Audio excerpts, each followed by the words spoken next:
자, 안녕하세요. 저 오션의 홍선욱입니다. 오늘은 383회 오션 경기 세미나고요.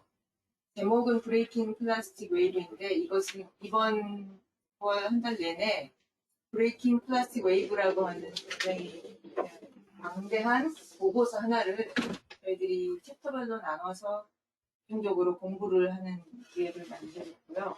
지난 시간에 이종수 선생님이 한번 발제를 해주셨고 그 내용은 유튜브에 동영상 공개를 해놨습니다. 그래서 사전 공부가 또 필요하신 분은 따로 그 동영상을 활용하시면 좋을 것 같고 오늘은 김여운 연구원하고 이종수 연구원이 연달아서 챕터 2의 일부를 발제를 하시겠습니다.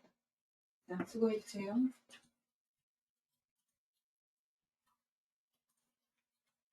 네, 안녕하세요. 김여운입니다. 저번 시간에 저희가 지금 현 플라스틱 산업 체계 그리고 정책 체계를 유지를 하게 되면 굉장히 많은 양의 플라스틱이 해양으로 유입이 되게 되고 그 때문에 시스템 전반적인 변화가 일어나야지 2040년까지 모델링한 결과를 바탕으로 했을 때 80%까지 줄일 수 있다.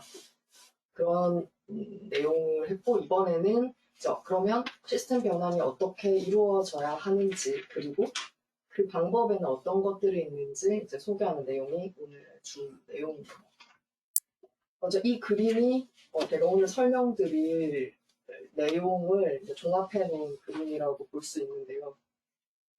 일단 윗 그림이 지금 현 체계죠. 그러니까 BAU라고 이제 지칭을 하겠습니다. BAU일 때 2040년에 보면 정부가 이런 플라스틱 관련, 오염 관련해서 쓰는 비용이 6,700억 원, 그리고 플라스틱 관련 사업이 10조 원, 그리고 관련 일자리가 1,100만 개, 그리고 이 플라스틱 산업이나 이런 처리 과정에서 발생하는 그 온실가스를 CO2로 이제 환산을 했을 때 21억 톤 정도의 온실가스가 배출이 되고, 그리고 여기서는 이제 버진 플라스틱인데 제가 플라스틱 원료라고 일단 지칭을 할게요. 플라스틱 원료 생산에 4억 톤 정도 플라스틱이 이제 만들어진다. 그리고 이렇게 되면 이제 40년에 해양으로 유입되는 플라스틱 양이 2,900만 톤 정도 된다. 지금 예측을 하고 있고, 만약에 전반적인 시스템 변환이 일어나는 그런 시나리오 하에서는 2040년에 정부 비용이 6,700억에서 6,000억, 700억 가까이가 감소되고 사업비도 8조 7천억 원. 그 일자리는 더 늘어나게 될 거고 온실가스 배출은 줄고 그리고 플라스틱 원료 생산도 줄게 될 거다. 그래서 BAU 시나리오에서 2,900만 톤이 바다로 유입되게 된다면 이 시나리오 체인지 시나리오, 그러니까 CSC 같은 경우에는 2040년에 이제 거의 80%까지 해양으로 유입되는 플라스틱을 막을 수 있다가 이제 이 챕터의 내용입니다. 지금 여기서 말하는 그 CSC 같은 경우, SCS 같은 경우에는 지금 상황에서도 충분히 실행이 가능한 방법이고요.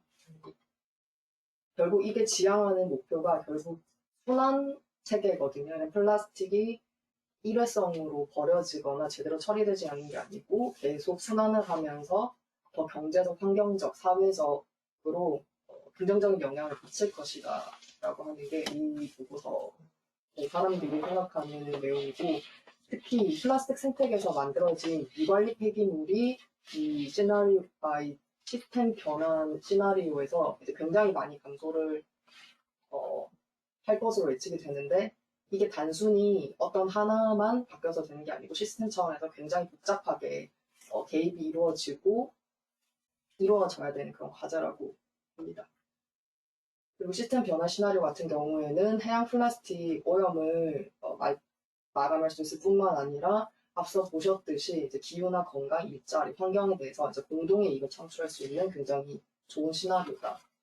이 표 같은 경우에는 지리적인 위치랑 플라스틱 종류 그리고 그 국가 소득 수준에 따라서 시나리오에 이제 총 8가지 시스템 개입이 이루어졌을 때 이게 얼만큼 적용 가능하고 효과가 있는지를 정리한 편데, 일단 8가지 시스템 개입, 지금 우리가 현재 굉장히 빠르게 대처해야 하고 적용해야 되는 이 시스템 8가지가, 첫 번째가 이제 플라스틱 소비가 느는 걸 줄이는 거고, 두 번째가 적절한 물질로 플라스틱을 대체하는 것이고요. 세 번째는 이제 재활용을 할 수 있는 제품을 만들고 그 포장을 디자인하는 것입니다. 네 번째는 제3세계의 폐기물 수거율을 높이는 것이고, 다섯 번째는 전 지구적으로 기계적인 이 재활용 능력을 상승시키고, 여섯 번째, 전 세계적인 화학적 전환 능력. 이제 플라스틱 원료로 바꾸는 그런 과정들을, 그런 능력을 이제 향상시키는 것이고, 일곱 번째는 이제 폐기물 처리 시설을 안전하게 설치하고, 여덟 번째는 플라스틱 폐기물 수출을 줄이는 이런 8가지 시스템 개입이 필요하다고 얘기를 하고 있습니다. 보시면, 이게 소득 수준을 얘기를 하고요. 고소득에서 저소득으로, 저소득, 그리고 이제 중상위, 중하위 소득, 소득별로 이제 평가를 했고, 그리고 그 위치가 도시와 가까운지 시골에 가까운지, 그리고 플라스틱, 이제 이 시스템이 개입하는 플라스틱의 범주가 경제력인지 필름형인지 아니면 다중물질 아니면 미세 플라스틱인지, 그리고 이 시스템 개입에 가장 책임이 있는 이해관계자가 누구인지를 잘 보여주고 있는 표입니다.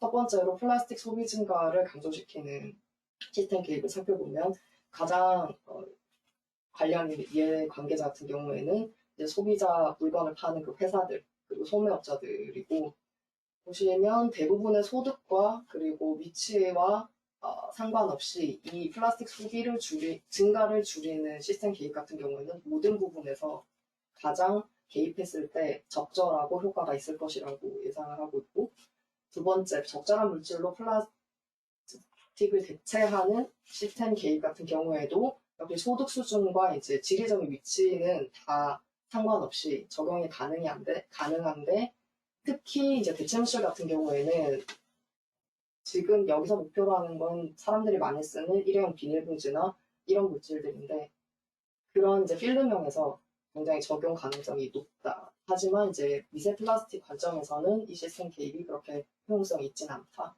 그리고 이 두 번째 시스템 개입에서도 이 기업과 이 소매업자들의 역할이 중요하다고 얘기를 하고 있습니다.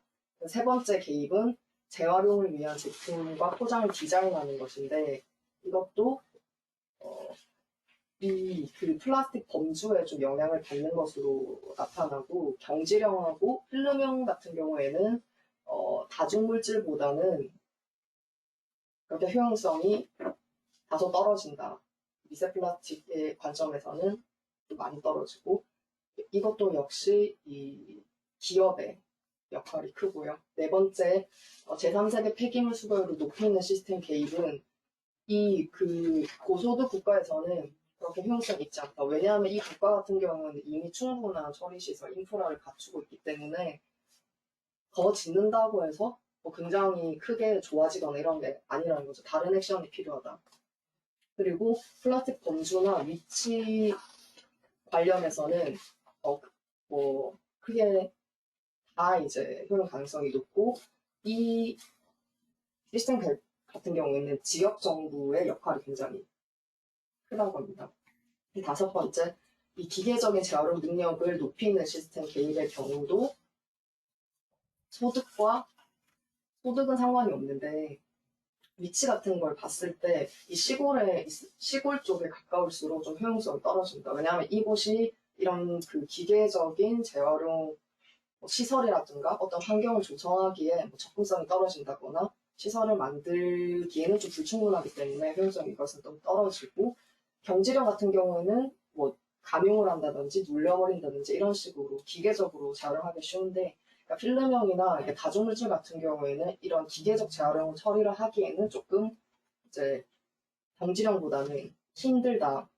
미세 플라스틱 관점에서도 기계적 재활용은 조금 효용성이 떨어지고, 이 시스템 계획 같은 경우에는 그 폐기물 을 관리하는 업체가 굉장히 이제 중요한 역할을 차지를 합니다. 여섯 번째, 그 화학적 전환 능력. 이제 플라스틱 투 플라스틱. 그 우리가 기존에 쓰고 있는 플라스틱을 원료화시키는 이제 그런 능력을 향상시키자. 거기서 이제 그런 시스템이 개입이 돼야 되는데, 이 저소득 국가 같은 경우에는 이 화학적인 전환을 할 만한 이제 어떤 자금이라던가 기술적인 문제 등이 있기 때문에 다른 고소득 국가들에 비해서는 좀 효용성이 떨어지고 또 이런 화학적 컨버전이 일어나는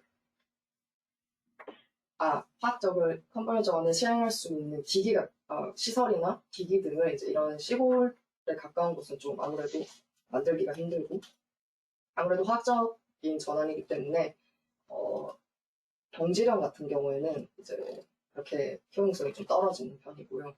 이 여섯 번째 시스템 같은 경우에도 폐기물 관리 업체 영향이 크고 또 이 부분이 결국에는 이제 플라스틱이 이 석유화 공정으로 다시 들어가는 그런 시스템이기 때문에 이런 석유화학 회사들의 역할도 중요하다. 일곱 번째는 안전한 폐기물 처리 시설을 짓는 시스템 개입입니다. 근데 여기서도 국가별 소득 수준에 따라서 차이가 나는 이유가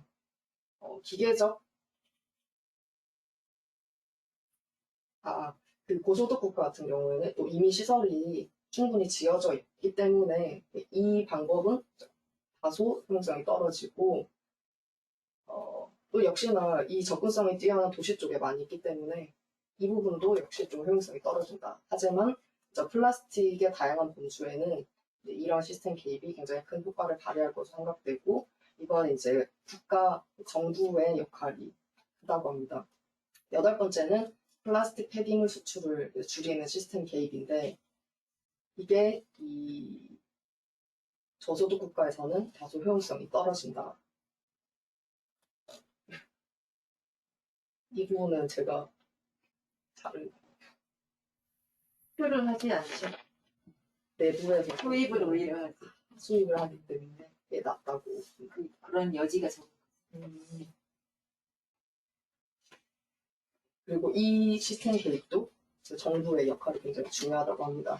근데 지금 이 표에서도 잘 보여주듯이 지리적인 위치나 어떤 플라스틱 종류냐에 따라서 시스템 개입을 했을 때 효용성이 달라지는데 지금 대형과 미세도 범인주를 나눴을 때 효용성이 이렇게 달라지기 때문에 이런 시스템 개입을 시스템 개입을 할 때 이 두 가지 측면을 모두 다 고려를 하고 적용을 해서 우리가 예측을 해야 된다고 합니다. 그리고 이 각 시스템 개입 간에 서로 이제 의존적인 성격을 가진 애들이 있는데 재활용 전 수거하거나 매립 및 소각 그리고 재활용을 위한 디자인 같은 경우에는 이제 결국에는 이것들이 어떤 식으로 재활용을 위해서 이런 시스템 개입이 이루어지는데 이것은 결국에는 이제 기계적인 재활용을 높이는 그런 이제 인과관계를 줄 수가 있고 결국에는 각각 또 개입 간에 의존적이고 그리고 시너지 효과가 나기 때문에 이런 8가지 시스템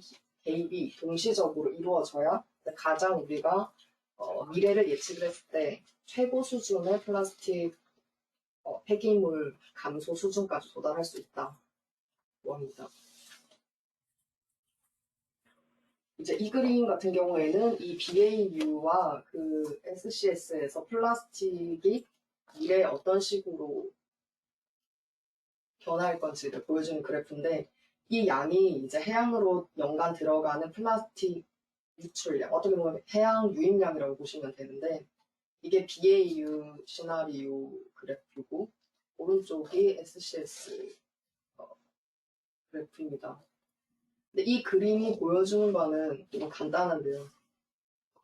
지금 이 BAU 시나리오에서는 이제 이 유입량을 56%까지, 플라스틱 해양 유입량을 56%까지 줄일 수 있지만 그만큼 미관리된 이런 플라스틱이 계속 쌓이기 때문에 2040년에는 이렇게 결국에는 이렇게 증가하는 이게 총량이라고 생각하시면 되는데 누적되기 때문에 이제 증가하는 이런 추세를 보이지만 SCS 같이 굉장히 공격적이고 그리고 굉장히 다방면을 더 시스템 개입이 이루어질 경우에는 2040년에 이 BAU랑 비교했을 때 엄청난 양의 플라스틱의 유입을, 해양 유입을 막을 수 있다. 결국에는 그리고 특히나 이 시나리오 같은 경우에는 미관리 폐기물 감소에 굉장히 큰 영향을 주는데 BAU에서 이 미관리 폐기물이 2억 3,900만 톤이었다면 SCS 시나리오 하에서는 4,400만 톤, 약 80%까지 이제 미관리 폐기물을 감소한다고 이제 예측을 하고 있고, 이 그래프를 좀 더 자세하게 그린 것이 이제 이 하단에 있는 그래프인데, 이제 SCS 시나리오에서 시스템으로 유입되는 플라스틱이 전반적으로 다 감소를 한다. 특히 이제 여기 보면 감축, 대체, 재활용, 그리고 처리, 미관리 그 방법들이 있는데 감축 같은 경우에는 이제 BAU에서 시나리오에서 나오는 플라스틱 폐기물의 30%, 1억 3천만 톤. 그리고 대체 같은 경우에는 17%, 재활용은 20%, 처리 같은 경우에는 시설 내 남아있는 플라스틱 폐기물을 시스템 개입으로 제거하기 때문에 23%까지 감소를 시킬 수 있다고 합니다. 그렇기 때문에 빨리 시스템 변화를 해야 된다. 지금 계속 이제 이런 요지로 이제 내용 전개가 될 건데, 이 부분 같은 경우에는 우리가 그러면 이런 액션을 취할 때 비용적인 부분도 굉장히 생각을 많이 해야 되고, 이 비용으로 최대한의 효과를 내야 되니까 이제 비용적인 측면을 이 보고서에서 이제 분석을 한 거고요. 감축과 기계적 재활용, 화학적 변환, 처리, 대체 이 5가지 방법에 얼마만큼 비용이 드는지를 이제 보여주는 그래프입니다. 보시면 이 마이너스가 가장 비용이 덜 들고 오히려 이제 비용을 굉장히 절감하는 그런 효과를 보인다고 생각하시면 되는데, 이 감축, 그냥 아예 플라스틱 사용을 금지를 시켜버리거나 안 쓰는 어떻게 보면 굉장히 공격적인 방법인데, 그리고 재사용을 소비자가 재사용을 하거나 아니면 어떤 사업 이런 생태계에서 한번 만들어진 플라스틱을 계속 재사용할 수 있는 이런 공급 모델을 만들었을 때는 거의 비용이 들지 않고 굉장히 경제적으로 매력적인 해결 방법이다. 아예 안 쓰고 그냥 계속 다시 쓰면 되니까 비용이 발생하지 않기 때문에 일단 여기서는 가장 매력적인 방법이고, 이 기계적 재활용 방법 같은 경우에는 그 각 국가의 소득 수준에 따라서 비용이 차이가 나는데, 물론 이 기계적 재활용도 그렇게까지 비용이 많이 들진 않지만 보시면 고소득 국가에서 비용이 좀 발생하는 거는 인건비 때문이다. 그래서 소득에 따라서 이 시스템 개입을 고려를 해야 된다는 건 아까 그 앞에서 보여드린 표랑도 이제 같은 맥락이고요. 화학적 변화 같은 경우에는 아무래도 이 화학적 변화를 위한 수거 비용도 들고, 그리고 이런 기술을 적용하거나 시설을 만드는데 좀 비용이 들기 때문에 기계적 재활용이나 감축보다는 이제 비용적인 측면에서 좀 비용이 많이 발생하고, 그리고 그 퇴비로 사용 가능한 물질이나 그리고 종이로 대체를 했을 경우에는 보시면 가장 고비용이 듭니다. 그래서 비용이 이렇게 많이 드는데 이 대체 물질로 우리가 바꿔야 되느냐고 생각을 하는데, 특정 제품 같은 경우에는 그 지역에 굉장히 원가가 싸거나 공급을 많이 할 수 있는 그런 어떤 물질이 있다면 오히려 그곳에서는 이렇게 해서 바꾸는 게 쌀 수가 있다는 거죠. 플라스틱 오염 측면에서도 굉장히 좋고, 그리고 이런 식으로 대체를 할 경우에는 플라스틱이 생산되고 그리고 이제 판매가 종료되는 그 시점까지 발생하는, 그리고 이후에 처리되는 그 과정에서 나오는 온실가스 배출량을 굉장히 줄일 수가 있기 때문에 이 방법은 고비용이지만 굉장히 우리가 적용하는데 우선적으로 생각을 해야 된다. 만약에 이런 이제 시스템 변환 시나리오를 적용을 했을 때 경제적, 환경적, 그리고 여러 가지 이점이 있는데 뭔지 간단하게 정리를 해보면, 정부 같은 경우에는 현 체계보다 이제 SCS 시나리오 하에서 이 정부의 플라스틱 폐기물 관리 비용이 이제 매우 감소한다. 그리고 전반적인 시스템 비용과 사회복지 측면에서도 이롭다. 왜냐하면 단순히 플라스틱의 어떤 산업 시스템만 생각하는 것뿐만 아니라 플라스틱이 우리 건강이나 기후 그리고 생물 다양성에 미치는 여러 가지 영향을 생각했을 때 이게 좀 거시적으로 봤을 때 더 경제적이고 공동체에 굉장히 매력적일 수 있다. 또 얘기를 하고 있고요. 그리고 재사용 가능하고 지속 가능한 제품 같은 경우에는 초기 비용이 높을 수는 있지만 결국 재사용을 하기 때문에 소비자들의 오히려 소비 비용을 절감하는 그런 결과로 비결될 수 있다. 또 얘기를 하고 있습니다. 그리고 산업계 같은 경우에도 어떻게 보면 새로운 산업 생태계가 조성이 되기 때문에 이런 소비재 회사나 소매업자, 소비자가 굉장히 새로운 방식으로 연결이 될 수 있고 그리고 소비자에게 물건을 공급하는 공급업체 같은 경우에도 이런 순환형 플라스틱 경제로 바뀌는데 도움이 되는 대체 자료나 어떤 비즈니스 모델, 기술, 솔루션 등을 제공할 수 있는 그래서 이 분야를 선정하게 되면 굉장히 이로울 수 있다는 거죠. 발빠르게 이런 변화를 따라간다면 굉장히 이득을 볼 수가 있다. 그리고 현재는 전반적으로 플라스틱이 화석연료 연료를 축출 기반으로 이제 이루어지고 있는데 앞으로 재료가 순환하는 이런 순환형 경제로 바뀌게 된다면 또 새로운 비즈니스 기회를 산업계에서도 이제 얻을 수 있다. 사회적 이점을 보면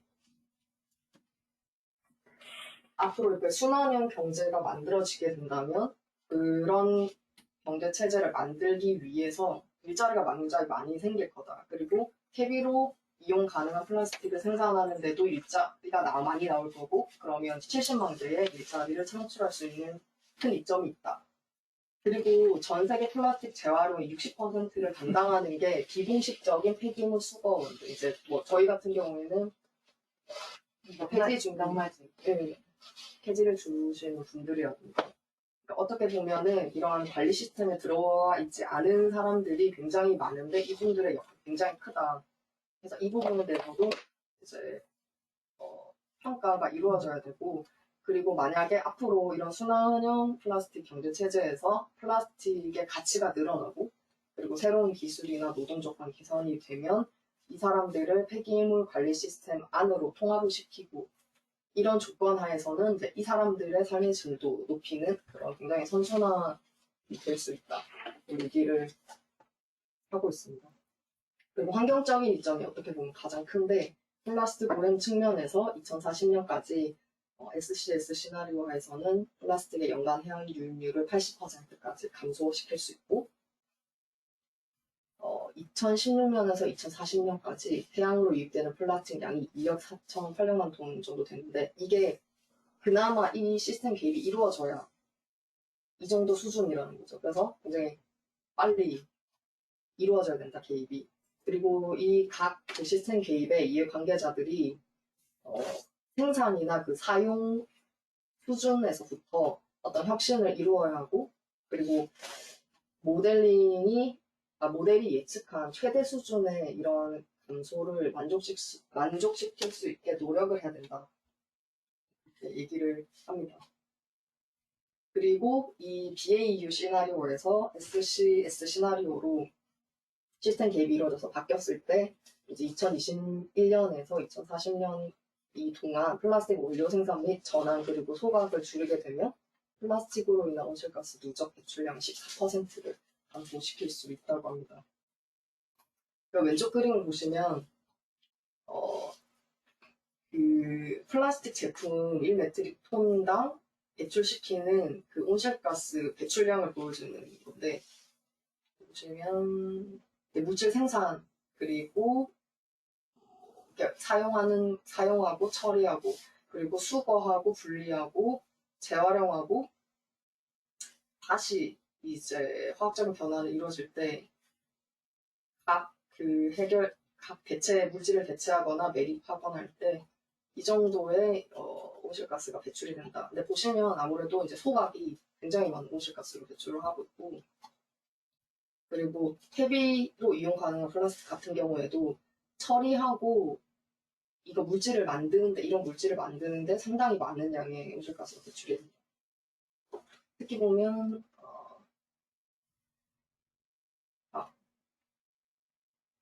그러니까 저도 처음에 이제 플라스틱과 온실가스 배출량에 대해서 크게 생각을 하고 있지 않다가 굉장히 생산뿐만 아니라 처리 하는 과정에서 굉장히 많은 온실가스 배출이 이루어져서 너무 궁금해가지고 이제 논문을 찾다가 이게 2019년에 이제 네이처 클라이밋 체인지에 나온 이제 논문 중에서 이제 그 플라스틱 오염하고 온실가스 배출을 다룬 건데 보시면 이게 전 생애 주기 동안 2015년에만 이 보편적인 플라스틱이 배출한 온실가스 양을 이제 CO2로 환산했을 때를 정리한 이제 그래프거든요.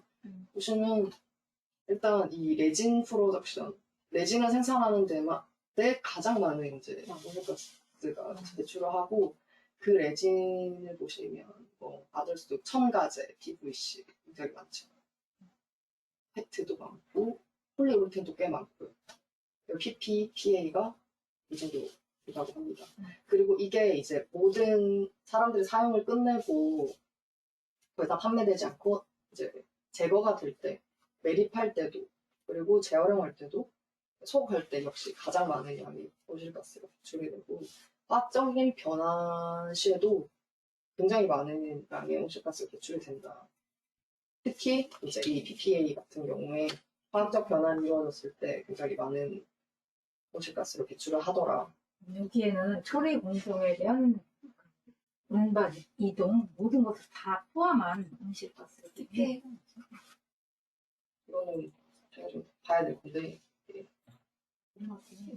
잠깐만 앞에 거 네. 여기에서 네. 메테리얼 프로덕션이 차지하는 온실가스 배출량 다 다르잖아요. 네네. 페이퍼나 리유즈 컨슈머 이런 것들은 리유즈하는 거기 때문에 제품마다 다를 수가 있는데 랜드필에 들어간 재료가 그 프로덕션에 들어간 가장 진한 색깔들이 이렇게 다른 이유를 잘 모르겠더라고요. 왜냐면 위에 있는 색깔들은 당연히 디스포저라면 디스포저 과정에서 생기는 온실가스고 유스페이스는 유즈하는 단계에서 생기는 온실가스 이런 식으로 이해되거든요. 그랬을 때 리사이클은 저 제품을 리사이클할 때, 이 제품을 리사이클할 때인데 랜드필하는 플라스틱 제품하고 오픈 버닝하는 플라스틱 제품하고 인시너레이션 소각으로 들어가는 플라스틱 제품마다 온실가스 배출이 다르다는 말은 저게 어떤 제품 PP, PE에 들어갈 때 그 생산할 때 온실가스 배출이 달라요. 이렇게 이해가 되는데 랜드필한 제품과 매립하는 제품과 소각하는 제품의 생산에 들어가는 CO2가 발생합니다. 매립하려면 차량을 써서 랜드필에다 쓰레기 갖다 버려야 네. 되고 그거는 전기도 써야 이런 데서 되고 다를 것 같단 말이죠. 네, 그러니까 이 진한 그래프는 색깔에서 다른 게 보기에는 굉장히 간단해 보이는데 피를 만드는데 밑에를 처리하는 그 밑에 물 안 빠지고 하는 그런 그런 이 메테리얼 프로덕션에는 그건 것 같아요. 그 시설을 만드는 플라스틱이 아니고 이게 쓰레기가 아니고. 매립하는 플라스틱이 아니고 이 매립 과정에서 시설에 들어가는 과정에서 발생하는 네, 이 들어간다고 내가 말해. 근데 이거는 이제 이 기작에 대해서는 좀 공부를 더 제가 조금 의문이 드는 점이 있긴 해요. 저기. 네, 그래서 이런 어느 식으로 범위를 포괄하는지가 의문이 들어. 근데 플라스틱이 온실가스 배출과도 굉장히 밀접한 관련이 있다. 환경적 이점을 보면은 이제 천연자용을 사용하게 되니까 환경적으로도 이루어올 거다. 그러니까 이런 천연자원을 사용하면은 플라스틱 원료의 수요가 감소하고 그래서 이 BAU 시나리오에서는 이런 플라스틱 원료 수요 감소가 5% 감소하고 SCS 시나리오 같은 경우에는 43% 그리고 이 플라스틱 사용을 감축하고 그리고 대체 물질로 바꿨을 때는 44% 재활용할 경우에는 8%까지.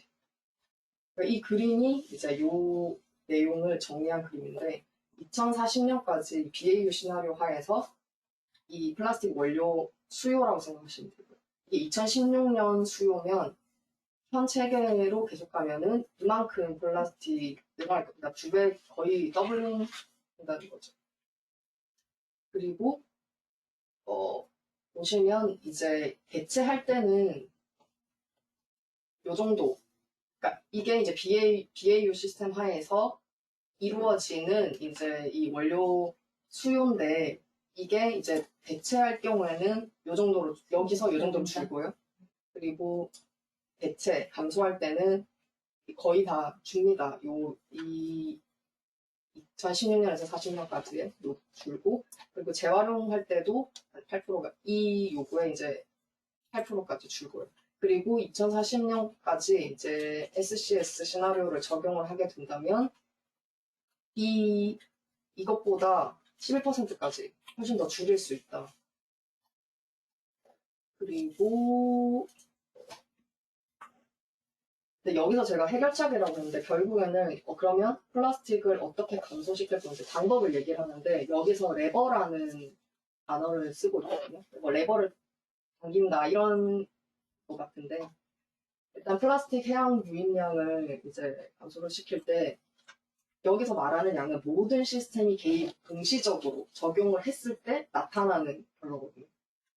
그러니까 동시적으로 적용을 하지 않으면 이 정도 결과까지 나오지 않는다는 거죠. 그리고 모델링에 우리가 이렇게 넣은 값이 이제 어떤 값이 얼만큼 다르냐에 따라서 또 굉장히 다른 결과가 도출되기 때문에 많이 고려를 해야 된다는 거죠. 첫 번째 이제 이 플라스틱 생산을 소비를 아예 줄이는 그 방법을 봤을 때 가장 매력적이다. 아까 그냥 감축했을 때 비용도 가장 적고 그리고 아예 쓰지 않고 결국 버리는 것도 줄기 때문에 플라스틱 오염과 온실가스 배출 완화에도 가장 크게 기여하는 해결책이다. 그러니까 기계적 재활용 같은 경우에는 대체 물질로 바꾸거나 화학적 전환하는 것보다는 매력적이다. 왜냐하면 어떤 다른 공정이 들어가는 게 아니고 기계적으로 재활용된 공급원료 같은 경우에는 계속 이거를 재활용해서 쓰기 때문에 플라스틱 원료 생산보다 온실가스 배출량을 48%까지 줄일 수 있고 또 원자재 추출 수요도 감소시키겠죠. 계속 재활용을 하니까. 그래서 결국에는 순환경제 달성에 도움이 될 거고 대체물질 해결책 같은 경우에는 대체로 플라스틱보다 비싸고 특정 이제 물질과 그 지리적 위치에 따라서 이 탄소 영향이 크거나 적을 수가 있기 때문에 사례별로 좀 기준을 두고 고려를 해야 된다.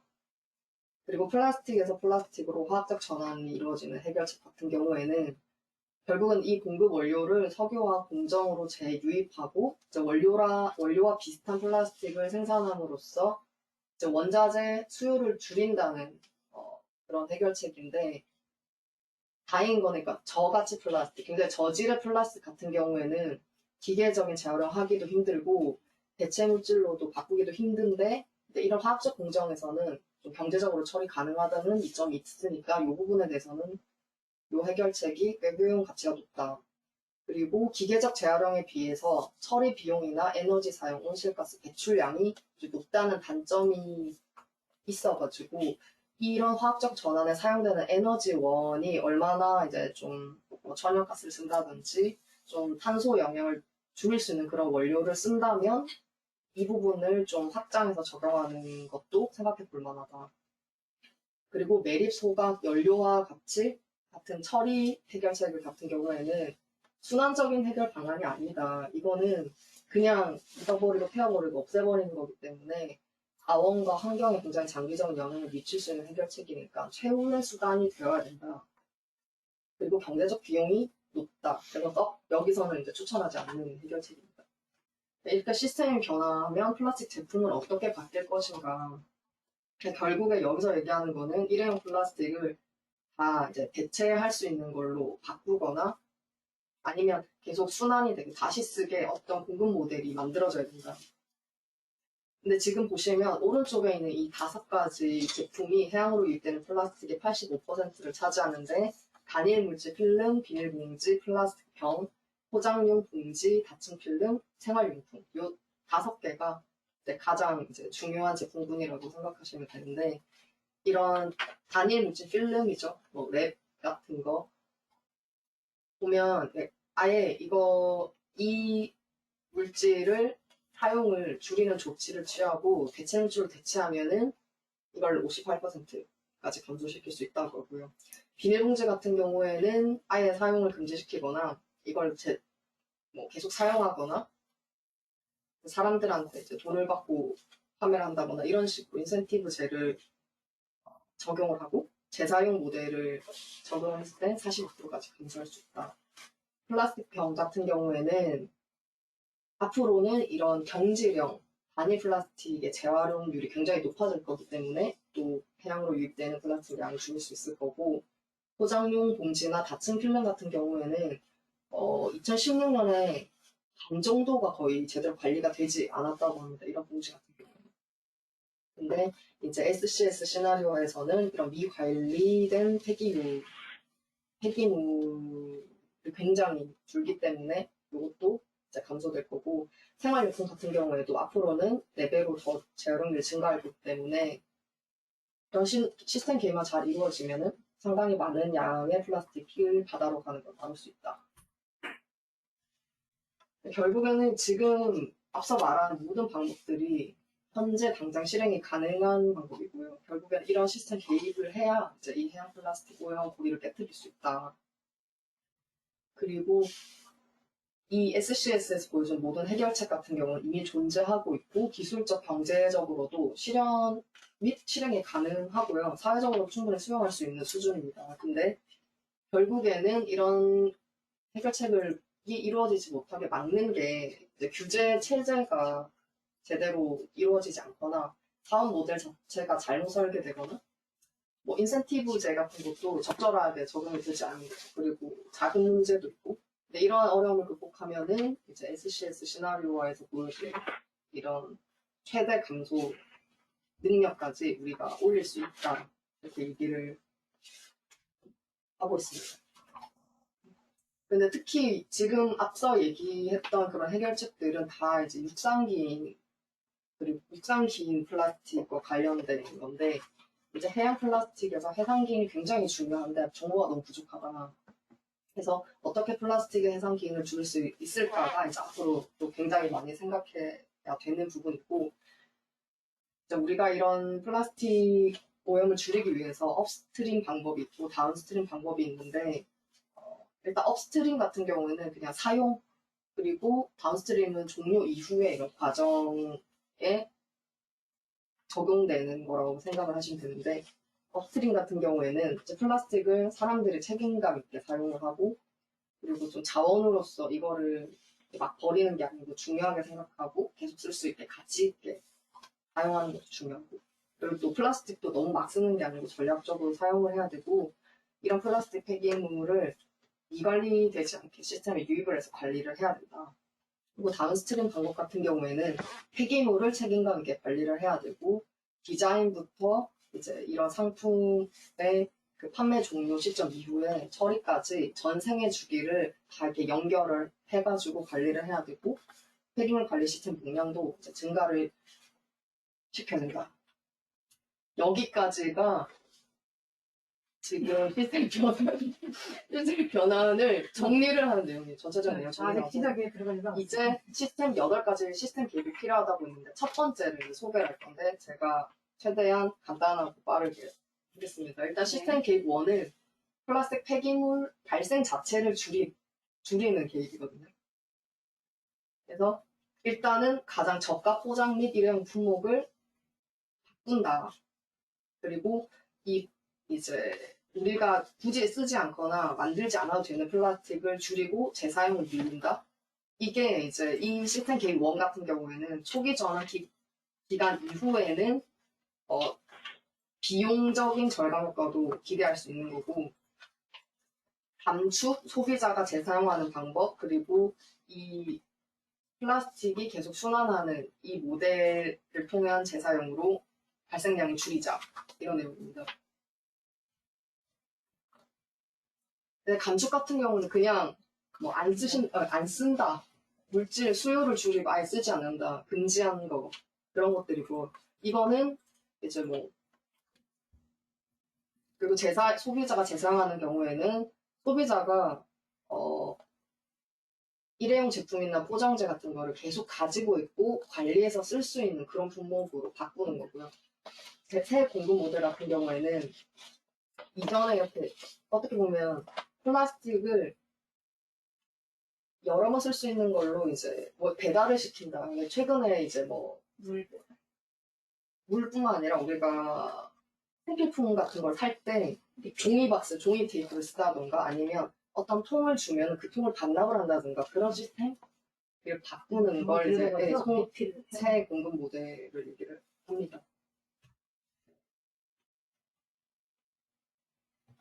이게 이제 이 시스템 개입에서 이루어지는 이제 잠재적으로 플라스틱 폐기물을 얼마큼 감소할 수 있는지 랭킹을 이제 여러 가지 상황을 고려해서 매긴 건데, 이 폐기물의 흐름을 15개의 범주로 나눠가지고 기존에 어떤 사업이 이루어지고 있는지, 정책, 그리고 우리가 가용할 수 있는 기술이 어떤 게 있는지, 그리고 환경적인 측면을 또 고려하고 소비자들 동향을 다 이제 파악을 해가지고 각각의 그 감소 해결책마다 얼마만큼 적용 가능성이 있는지를 이제 평가를 했고요. 첫 번째는 이제 3가지를 고려를 했는데, 디자인이나 정책, 소비자 인센티브제를 통해서 얼마만큼 많은 플라스틱이 감축될 수 있는지. 근데 애초에 이런 정책을 시행하게 되면은 만들 때부터 수요도 줄여버리니까 비용 절감도 되고 굉장히 좋다. 그리고 두 번째로 소비자가 재사용 가능한 봉지나 물병, 식당용 그릇들을 얼만큼 재사용할 수 있는지 살펴봤을 때 초기 비용 비싸지만 시간이 지나면 일회용품보다 40% 가까이 비용 절감된다. 다만 편리하지 않을 수 있다는 거죠, 초반에. 그래서 이게 좀 적용하는데 이런 부분을 고려를 해야 된다. 그리고 새로운 재사용 공급 모델을 적용을 했을 때 가장 많은 노력이 필요하다는 거죠. 솔직히 먹고 버리면 되는데 뭐 그 포장재를 다시 반납한다거나 이런 노력들이 굉장히 이제 많이 들어가지만 어떻게 보면 가장 큰 절감 가능성을 제공하는 이제 해결책이고, 그리고 이런 감축 위에서 이제 첫 번째 그 감축 모델에서 이제 제대로 처리되지 않은 그런 폐기물 절반 이상을 이런 이제 공급 모델에서 감당할 수 있다. 이거는 앞의 내용을 이제 정리한 그래프고 넘어가겠습니다. 네.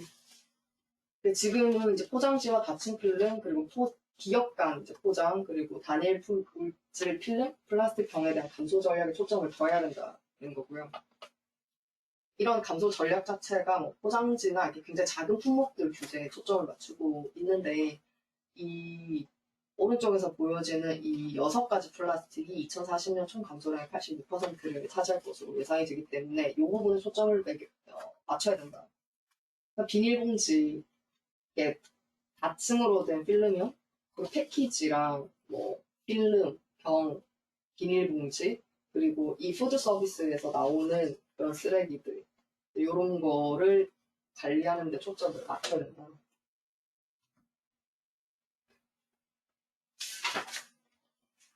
특히 그 비닐봉지랑 식품 서비스 같은 경우에는 굉장히 금지나 규제 대상이 큰 건데, 비닐봉지랑 식품 서비스 품목은 전체 플라스틱 폐기물 스트림에서 10%밖에 안 된다. 근데 초점을 맞출 게 이게 아니라는 거죠. 그래서 이 비닐봉지랑 식품 서비스 품목보다는 나머지 품목을 고려를 하는 게 좋다. 근데 포장용 봉지 같은 경우에는 이제 약간 저소득 국가에서 굉장히 일상적으로 쓰는 거고 많이 버려지는 폐기물, 특히 필리핀 같은 경우에는 약 10%가 포장봉지인데 요거를 관리를 해야 되고, 사용 후에 이제 이런 포장봉지나 비닐봉지 등 이런 플라스틱 같은 경우에는 뭐 수명 종료 시 폐수를 포함한 비용 같은 거, 생산자 책임을 확대하는 규제, 이런 것들을 적용을 해야 된다.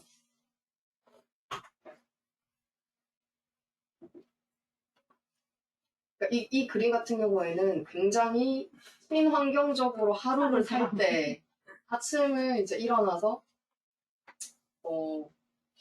클리너도 친환경 세제를 써서 밥을 먹고 신선하게 음식을 배달을 하는데 친환경 소재나 이제 반납 가능한 물품을 써서 받아가지고 가고, 이런 식으로 굉장히 이제 이상적인 이제 모델인데, 앞으로는 이제 이런 노력으로 이제 이런 생활 습관을 기르는 게 약간 좋다는 걸 시사하는 것 같고요. 이제 중저소득 국가 같은 경우에는 이 사람들도 이제 굉장히 생활에 익숙하잖아요. 플라스틱 사용 같은 게. 이제 그런 거 규제 없이 그냥 디자인이나 어떤 제품 수요를 줄이는 것 자체만으로도 굉장히 플라스틱 폐기물을 줄일 수가 있다. 그리고 고소득 국가 같은 경우에는 이미 플라스틱 사용을 너무 많이 하고 있고 처리하는 것도 많고 수준도 높은데 이제 이런 순환 시스템을 도입을 하면은 1인당 이제 저소득 국가보다 훨씬 더 큰 감소를 이룰 수 있을 것이다. 그 생각을 하고 있습니다. 그리고 이런 조건들이 활성화가 되려면 규제도 필요하고 이런 특히 다국적 기업들을 많이 활용하는 게 좋다. 그러니까 결국에는 이런 다국적 기업에서 굉장히 많은 포장과 제품을 생산을 하는데 이쪽에서만 포장 줄이고 재사용만 해도 굉장히 효과가 클 거라고 얘기를 하고 있고요.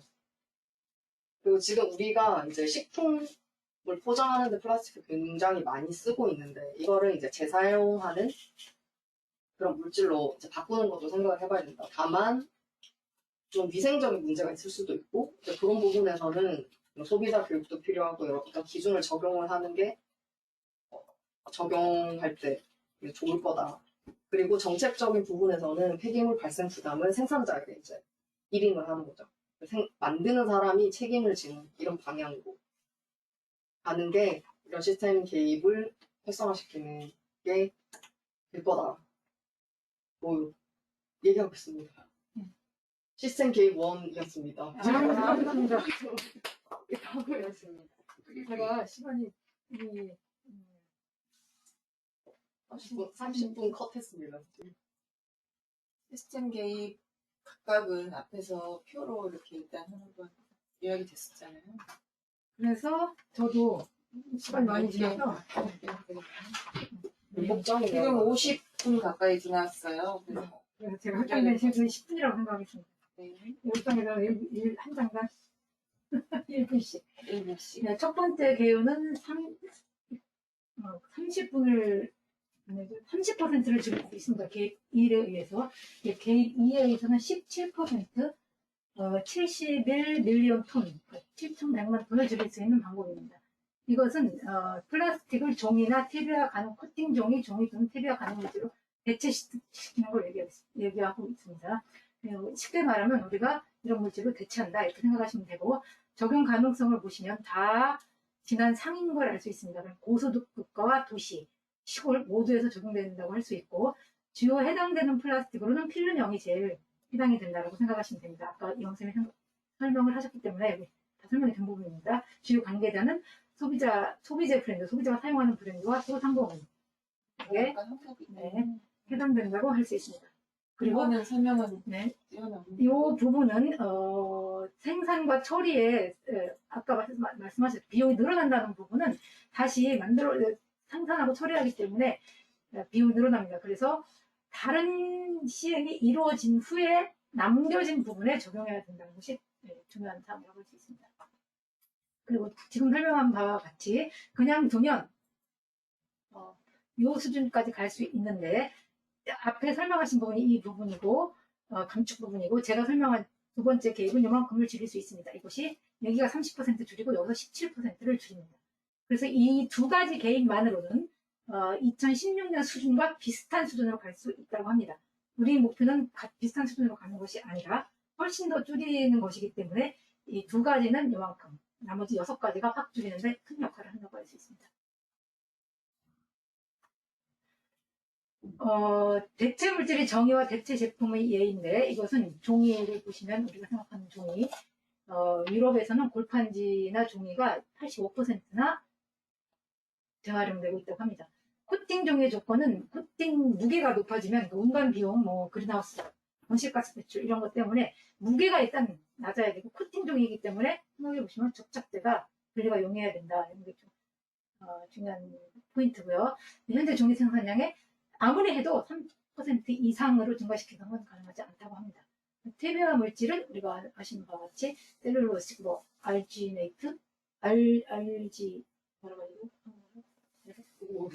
알지 물질, 그런 물질, 바나나 잎을 사용하는 물질, 이런 것들을 얘기하고 태비화 시설이 존재하거나 건설 중인 곳에, 아까 설명을 하시는 걸로 알고 있는데, 건설 중인 곳에 적합하다. 그리고 재활용률이 낮거나 음식 오염이 높은 제품, 다 퇴비화시킬 거기 때문에 이런 것에 적합하다고 할 수 있고, 대체 예시를 보면은 과일 바구니, 종이 같은 경우는 전시용 접시, 밀착 랩 이런 것들, 종이 물티슈 이런 것들 종이로 대체할 수 있고, 코팅 종이는 스낵이나 파우더, 음료수, 스틱 이런 것들에 사용할 수 있다고 합니다. 그리고 퇴비화 가능 물질은 바나나 껍질, 풍요긴 퇴비화 가능 음식 용기 이런 것들을 생각하시면 됩니다. 이것들은 제가 뒤에 그래프로 그려놔서 이거 뭐 몇 톤 생각해봤자 머릿속에 별로 안 들어오실 것 같고, 음식 서비스용 일회용 제품 같은 경우는 이런 거 예시로 우리가 이미 알고 있는 이러한 제품을 얘기하고, 아까 바나나 얘기했죠. 이런 것들이 대체가 될 수 있다. 그래서 그래프로 양의 크기보다는 상대적인 비교를 좀 보시면 될 것 같아요. 대체재 비율에 종이가 차지하는 것은 2040년이 되면 이 개입에 의해서 27%를 차지할 것이고, 코팅 종이는 21%, 퇴비화 가능 물질은 52%. 그러니까 이 퇴비화 가능 물질이 차지하는 부분이 가장 크다고 할 수 있습니다. 대체재가 차지하는 양은 어디에서 이 물품이 뭘 대체할 것이냐, 단일제일 필름형을 대체할 것인데 이 양만큼을 대체할 것이다. 이게 여기서 굉장히 이 회색 부분이 크니까 이것이 대체하는 것도 크다 이해하시면 됩니다. 종이도 역시 단일 재질 경질형 포장을 대체할 것이다. 코팅 종이는 단일 재질 경질형 포장을 대체할 것이고, 퇴비화 가능 물질은 단일 재질 필름형을 대체할 것이다. 그리고 이해하시면 됩니다. 여기에 그냥 나오길래 저는 조금 글씨체를 좀 이쯤 되면 지겨우실 것 같아서.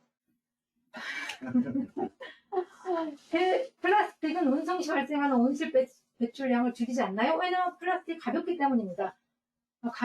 가볍지만 포장된 내용물이 무게나 트럭에서 차지하는 공간 때문에 온실가스 배출량이 어마어마하다고 합니다.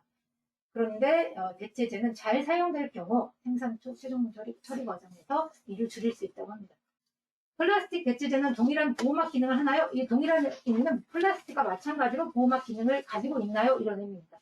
플라스틱 대체재는 음식 보존을 위한 보호막 기능을 충분히 가지고 있다고 합니다. 그렇지만 여기에서는 롱 쉘프 라이프를 가진 음식, 이 얘기는 뭐냐면 선반에서 다른 거 없이 오래 지속될 수 있는 제품, 거기에 사용해라 이 얘기입니다. 그러니까 보호막이 기능이 덜 필요한 물질을 사용할 수 있다 이 말입니다. 하지만 여기에서 아까 보여드린 수치는 다 보수적으로 추정한 양이고 더 늘어날 수도 있다고 합니다. 이 대체재가 사용할 부분이.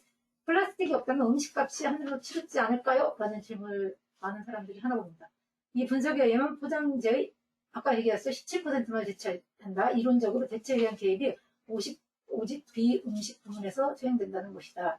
그래서 생산자가 음식 포장에 대체재를 사용한다 해도 전체 생산 비용에서는 되게 적다. 그리고 이 비용이 조금 아까 설명하셨어요. 생산자 책임 재활용 제도, 즉 EPR을 통해서 생산자에게 부담하면 된다. 뭐 이런 얘기고요. 소비자가 대체재를 받아들일까요? 이 말은 제가 생각할 때는 우리가 이걸 받아들이든 말든 간에 철학적으로 굉장히 중요한 것을 내포하고 있는 말입니다. 편리함 때문에 필요를 생각할 필요는 없다. 우리 소비자가 지금 너무나 편리함에 익숙해져 있지만 필요라는 중요한 그 철학적인 개념을 생각을 할 때 편리함을 포기하라. 뭐 이런 얘기고, 대체재 사용량, 이것도 굉장히 저는 중요하게 생각이 되는데, 대체재 사용량을 달성하기 위해서 친환경자에게만 의존해서는 안 된다는 거죠. 목표를 달성하기 위해서는 모두가 실천을 해야 되고, 그렇기 때문에 친환경자들은 이미 교육이 되어 있는 사람들입니다. 그래서 대중을 위한 기술적인 혁신, 모델을 혁신, 정책적인 혁신, 그리고 리더십, 교육, 정책 이런 것들이 다 이루어져야 된다. 우리 모두가 플라스틱 쓰레기의 새로운 흐름을 창조할 수 있을까요? 생각해보면 종이 수거와 재활용은 이미 보편적인 일이다. 그리고 다른 일들도 이렇게 이 모델을 따라서 충분히 새로운 흐름을 창조할 수 있다. 이런 얘기고요. 대체재는 음식 접촉에 안전한가요? 이 문제도 마찬가지입니다. 그러면 플라스틱은 안전한가요? 이런 반문이 있을 수 있죠. 그래서 두 가지 다 위험하다. 그래서 식품 안전은 밑에 보시면 더 나은 규제와 더 나은 연구, 정책이 필요한 부분이다. 그래서 당연히 긍정적으로 가고 있습니다. 플라스틱을 종이나 탭웨어 가공물질로 대체할 경우에 기회도 물론 있지만 장애 수단도 있습니다. 그리고 그것을 대체하기 위한 조건도 필요합니다. 그 이외의 사용은 부수적으로 설명을 하고 있고, 기회는 영양분과 음식 쓰레기를 되돌려주는 순환생애 처리법이다. 그래서 우리가 만들고자 하는 것이 클로스루프, 즉 순환되는 경제 체계, 플라스틱 그릇 이것을 만들고 싶어 하기 때문에 이것이 기여를 한다. 그리고 음식물 오염도가 높은 지역의 음식 포장은 재활용이 불가하기 때문에 음식 쓰레기를 다양하게 처리하는 기능을 가질 수 있다. 고소득 국가에서 인센티브로 탭웨어가 늘리고 있고 메리트보다는 경제적이다. 그리고 이 방법은 중저소득 국가에서 유출률이 높은 시골 지역에 적용할 경우에 경제적이다라고 합니다. 이 수단을 실행했을 때의 장애물과 안화 수단을 살펴보면 바이오 플라스틱에 대한 정의, 기준, 소비자들이 혼란스럽다. 저 역시 혼란스럽습니다. 그렇기 때문에 여기에 대한 분명한 정의, 그리고 어디까지가 분해되는지, 어디까지 분해될 때 이것을 바이오 플라스틱으로 할지, 그리고 바이오 디그레더블이라는 말을 사용할지, 여기에 대한 정의가 필요합니다. 그리고 탭웨어 가는 물질에 대한 국가적인 엄격한 기준을 만들어야 되고 충족시켜야 합니다. 그리고 유기물 수거 처리 과정에 필요한 투자 정책이 필요하다고 합니다. 탭웨어 가는 물질이 쓰레기로 받아들여지고, 그런데 여기서 장애 수단으로 하나는 뭐냐면 이것이 쓰레기로 받아들여지면 우리가 페트병, 종이 이런 것들이 재활용되는 거 물리적, 아까 기계적 재활용이라고 했죠. 거기에 대한 흐름이 망가뜨릴 수 있다. 여기에 대한 정비가 필요하다. 이런 얘기고요. 그리고 산업시설이 부족한 소득국가에서는 넘어가야겠네. 네. 탭웨어가 가정에서 탭웨어 이런 것들을 쓸 수가 있어요. 소템 8번까지 할 거잖아요. 불만 안 돼요. 네. 대입 가능 조건으로는 경제적 인센티브가 있어야 된다. 혁신을 위한 기금도 있어야 되고, 쭉 읽어보시면 탭웨어 가능 물질이 제속해야 된다. 생분해에 대한 정확한 정의가 명료해야 된다. 그리고 바이오매스가 이런 시설이 있으려면 공급이 계속 지속돼야 됩니다. 지속적인 공급에 대한 인증서가 있어야 됩니다. 우리 동남에서 재활용할 때, 폐업을 재활용할 때 그것들이 그 시설이 무너지는 걸 봤는데 그때 공급이 지속되고 되지 않았기 때문에 공장이 문 닫는 것 같습니다. 그랬을 때 공급이 지속되고 이루어져야 됩니다. 그리고 이런 것들은 다 아시는 내용이고, 대체는 중요 고려사항이 잘 관리될 경우는 잘 관리될 경우입니다. 아까 온실 배출량 부분을 얘기하셨기 때문에 언급을 하면 잘 관리된 경우는 온실 배출량을 줄일 수 있다. 대체제 역시 대체라는 개입 역시 건강에 대한 염려가 존재한다. 이것은 정책이나 연구로 혁신 이런 것들을 풀어야 된다. 대체 물질은 다양하며 이에 대한 오염물질이나 위협이 잘 알려져 있지 않다. 이것도 연구나 규제 이런 것들을 통해서 우리가 가지고 있는 숙제라고 할 수 있습니다. 풀어야 될 숙제라고 할 수 있습니다. 세 번째 개입, 이제 두 번째 개입이 이렇게 정리가 되는 거고, 이제 저는 오늘 세 번째 개입까지 하게 됐는데, 세 번째 개입은 재활용이 가능한 제품이나 포장으로 디자인한다 이 말입니다. 여기에서 디자인이라는 것은 우리가 생각하는 꾸미기, 어떤 PPT가 있을 때 디자인한다, 그런 디자인만을 의미하는 것이 아니라 굉장히 포괄적인 개념의 디자인입니다. 상품을 어떻게 만들고 소포장할 것이냐, 대포장할 것이냐, 크게 포장할 것이냐, 그리고 글로벌하게 퍼져나가도 포장할 것이냐, 시골 지역을 고려할 것이냐, 이런 모든 것들을 포함한 포괄적인 개념의 디자인이라고 생각하시면 됩니다. 이것이 적용 가능 지역을 보면 고소득 국가와 도시, 시골 다 적용할 수 있습니다. 그리고 주요 해당 제품으로는 혼합 재질에 적합하다고 하고, 주요 이해 관계자들은 소비재 브랜드라고 했는데, 소비자가 관계되는 이 제품 만드는 사람이나 쓰는 사람, 이 사람들이 다 관계된다고 할 수 있습니다. 그리고 초점 대상 플라스틱으로는 필름형과 혼합 재질이 플라스틱을 들 수 있습니다. 그리고 15%만이 재활용되고 있기 때문에 여기에 대해서 재활용을 위한 디자인이 이 두 가지 면에서 효율을 높일 수가 있는데 시너지 효과도 창출할 수 있고, 그것이 뭐냐면 재활용이 가능한 플라스틱 부분을 높여야 됩니다. 그리고 재활용이 가능한 경제로 구성을 해야 된다. 그래야 이 시스템 개입 3가 잘 돌아갈 수 있다. 이런 얘기입니다. 그리고 플라스틱에서 그 재활용을 개입을 위한 디자인은 재활용된 플라스틱이 양과 가치를 높일 수 있다고 합니다. 그리고 혼합 재질에서 단일 재질로 전환시키는 것은 물질 재활용에 있어서 중요한 역할을 하고, 특히 플라스틱에서 이를 위해서는 염료를 제거해야 되는데 이것이 25% 정도 재활용의 가치를 높일 수 있다고 합니다. 그래서 이것은 2016년에 비즈니스 에즈 유저의 모델에 의한 전 지구적인 플라스틱의 생산량, 수거량, 유출률을 살펴보면 이 정도입니다. 여기서 요 색깔을 잘 보시면 이렇게 다층이라고 해서 저 다층이라고 했습니다. 다층과 단일 필름, 경기령 이 부분에 해당하고 지금 생산되는 부분이 59%가 이 두 가지에서 해당을 합니다. 그리고 해양 유출도 이 부분이 생산 부분에서는 이만큼을 차지하는데 해양 유출 부분에서는 이렇게나 많이 차지한다는 것을 기억하시면 될 것 같습니다.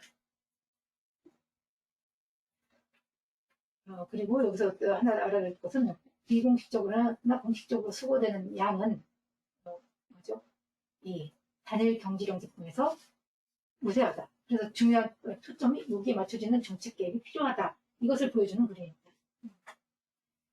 재활용 목표를 달성하기 위한 디자인에 있는 5가지 원칙을 살펴보면 혼합 재질 필름형 플라스틱 50%를 2030년까지 단일 재질 필름형으로 전환시키고 2040년까지 100% 전환시키는 것을 목표로 합니다. 그것들은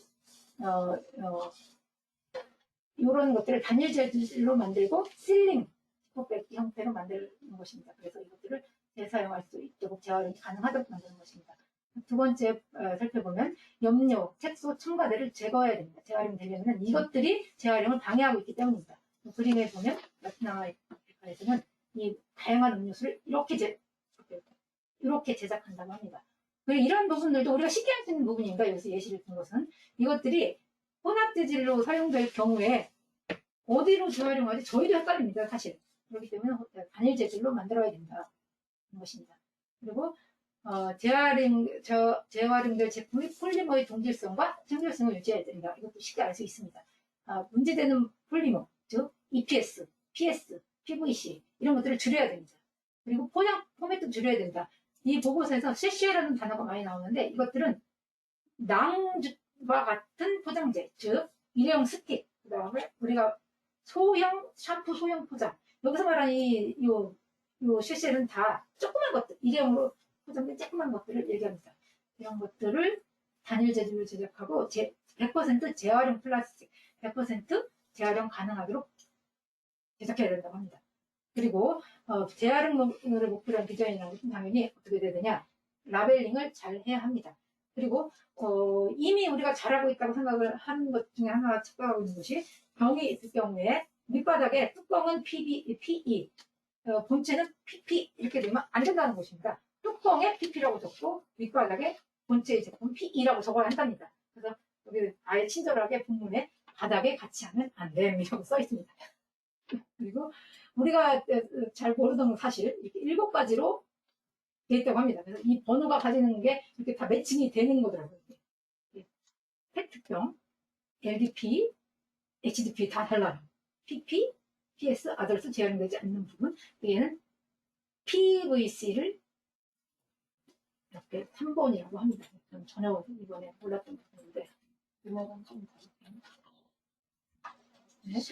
재활용이 가능한 제품과 포장 디자인에서 고소득 국가에서 2016년 대비 2040년에 물질 재활용에 의한 경제를 살펴보면 위에는 순이익이 얼마만큼 되느냐 Y축을 보시면 됩니다. 그리고 X축은 이게 조금 오할 수가 있는데 사실 요만큼을 차지하는 부분이 요 플라스틱 경지령 그리고 투명한 필름형이 차지하고 오염된 경지령 필름형이 여기에서 55 안 되는 부분에서 요만큼 그러니까 약 20% 정도가 이 부분이 차지하고 멀티 레이어 다층 필름이라고 했죠. 그 부분이 25%를 차지한다고 생각하시면 되고, 여기에서 2016년에는 21% 정도가 투명한 경지령, 색깔 있는 경지령이 차지하는데, 2040년 시나리오, 시스템 변화 시나리오에 의해서 이 부분이 54%를 차지하게 됩니다. 그러면은 이 부분이 경제적인 창출을 보면 이 부분은 마이너스입니다. 이 Y축으로 보시면 위로 가면 플러스, 여기는 경제적으로 손해죠. 그런데 이 재활용을 늘리게 되는 거예요. 지금 이 포장의 초점은 재활용을 늘리기 위한 거기 때문에 여기서 재활용 경제가 나오는 것입니다.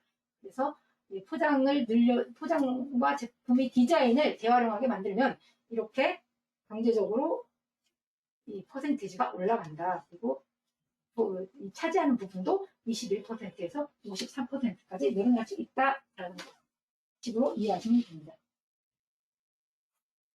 그리고 고소득 국가에서 투입량 대비 재활용에 대한 경제 돈으로 따질 때 어떻게 되느냐 이것을 살펴보면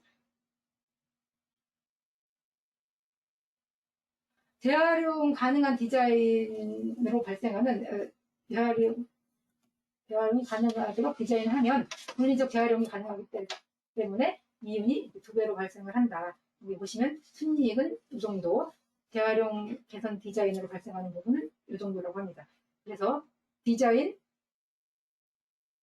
개선 후에 얻을 수 있는 순이익은 여기서 합치면 이만큼 증가하죠. 128이 248로 증가합니다. 재활용이 증가시키는 부분은 2배다.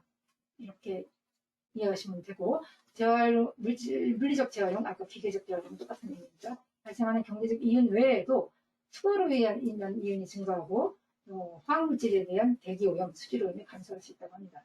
그리고 플라스틱 원재료 생산이 감소하기 때문에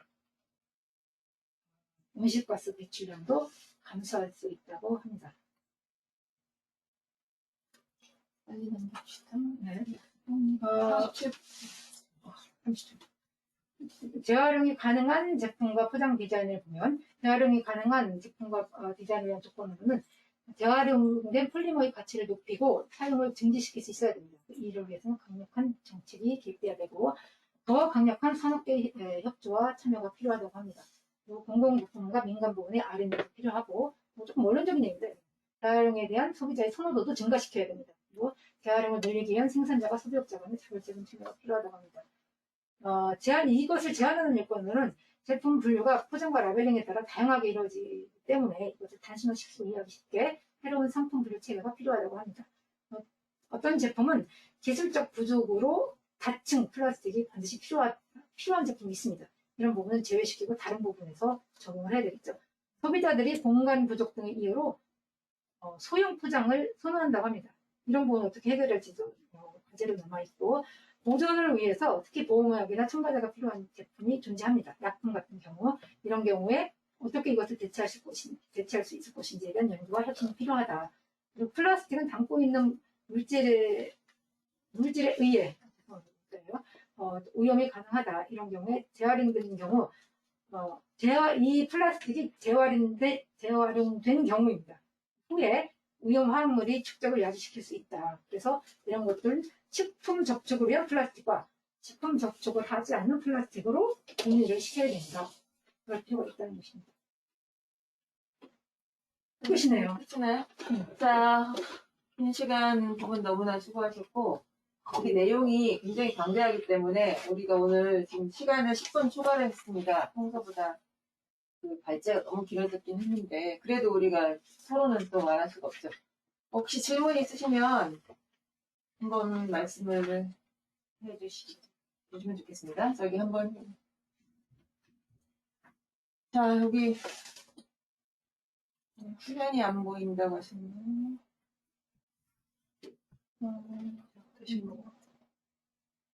자 혹시 질문이나 코멘트 있으시면 말씀해 주세요. 새로 참여하시는 분이 계셨네요. 네. 자, 말씀해 주세요. 없으시면 그냥 간단하게 제가 뭘 말씀을 좀 드려야 될까요? 없으세요? 제가 잠깐 짚을 거는 이겁니다. 일반적으로 해양 쓰레기를 줄이게 되면 우리가 그 지속가능 발전 목 14번에 기여를 한다라고 얘기를 합니다. 그래서 보통은 지속가능 발전 목표 중에서 14번에만 우리가 관심을 갖게 되는데 이 보고서는 플라스틱 쓰레기를 줄이는 활동이 그 시나리오가 어떤 기아나 직업, 그 지속가능한 소비와 생산 이런 여러 가지 측면에 그리고 기후와 관련된 실천 이런 여러 가지 다방면의 그 효과를 가져올 수 있다라고 분석하고 있기 때문에 그런 의미에서 이 보고서가 굉장히 가치가 있는 것 같습니다. 포괄적으로 이 문제를 바라보고 있고 굉장히 시너지가 날 수 있는 내용이라는 것을 설명하고 있는 것 같아요. 그리고 아까 시나리오를 좀 자세하게 우리들이 들여봤다 봤는데 그 하나하나의 시나리오에서 제시하는 내용들이 아주 구체적입니다. 그래서 그냥 시나리오 시스템 계획 이런 말만 들었을 때는 상당히 어렵게 느껴지는데 그 안에서 필름 중에서는 어떤 필름이 우리가 이제 줄였을 때 결과에 좋은 영향을 미칠 것인가, 보다 효과적인 영향을 가져올 것인가라고 설명을 하고 있기 때문에 우리가 좀 거의 개론적으로 알고 있던 것을 보다 구체적으로 실천으로 연결시킬 수 있는 정보를 이 보고서가 담고 있어서 그런 면에서 애들이 지금 계속 상세하지만 반복적이지 들여다보고 있는 것이고요. 다음에도 다음 주, 그 다음 주에도 계속 이어서 이렇게 자세하게 좀 다뤄보도록 하겠습니다. 혹시 또 여기 발제하신 분들 중에 아쉬운 거 더 추가하실 부분 있으신가요? 짧게? 없으시면 네, 참가자들도 오늘은 조용하시네요. 내용이 워낙 방대해서 그런지. 자, 그럼 오늘까지는 그 시나리오 3번, 시스템 계획 3번까지 했는데 다음 주에 이어서 시스템 계획 4번부터 발제를 하도록 하겠습니다. 그럼 오늘은 이것으로 세미나를 마치겠습니다. 수고하셨습니다. 다음 주에 뵙겠습니다. 네, 수고하셨습니다. 네, 수고하셨습니다. 감사합니다. 예, 잘 들었습니다. 감사합니다.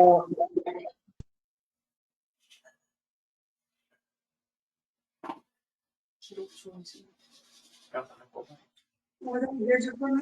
예, 예. 우선 온라인